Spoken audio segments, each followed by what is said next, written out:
I'm Rabbi Marilee Gordon of McHenry County Jewish Congregation. This week's Torah portion is called Korach.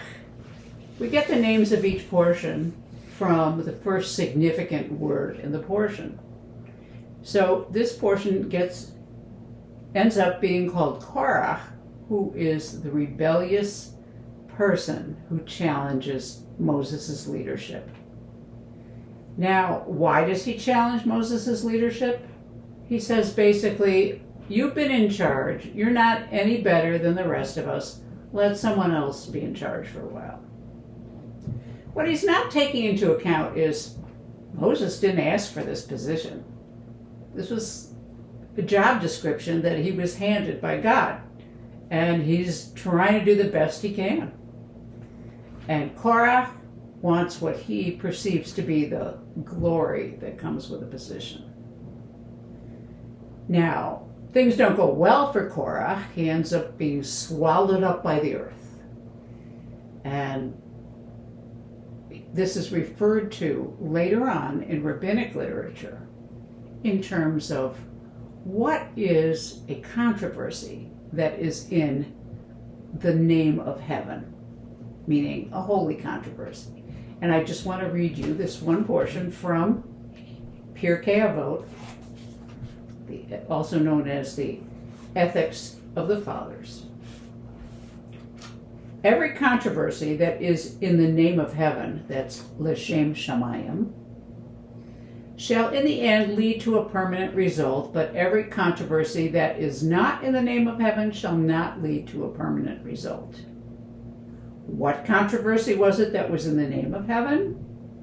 Such was the controversy of Hillel and Shammai. Now you might say Hillel and Shammai. Hillel and Shammai were two houses of study.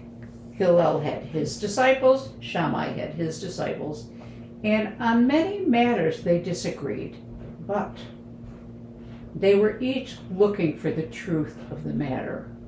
They weren't trying to outdo each other. And that which was not in the name of heaven, such was the controversy of Korach and all his company. So we look at leadership of a people, of a corporation, of an organization, of a synagogue. The leaders need to be there to take into account the needs of the whole community, of the whole group, of the whole country. And that would be leadership L'Shem Shamayim, in the name of heaven. A similar topic emerges in the Haftarah, the reading from the prophets, that's paired with Korach. And that's from the book of Samuel. Because the people went to Samuel and said, oh, we really want to have a king. You're a good leader, but we really need a king, particularly, because other countries have kings, and also when we go to war, we need a king to be the commander-in-chief. So he does indeed, actually, God tells Samuel, okay, they want a king, give him a king. But there's a certain caveat here.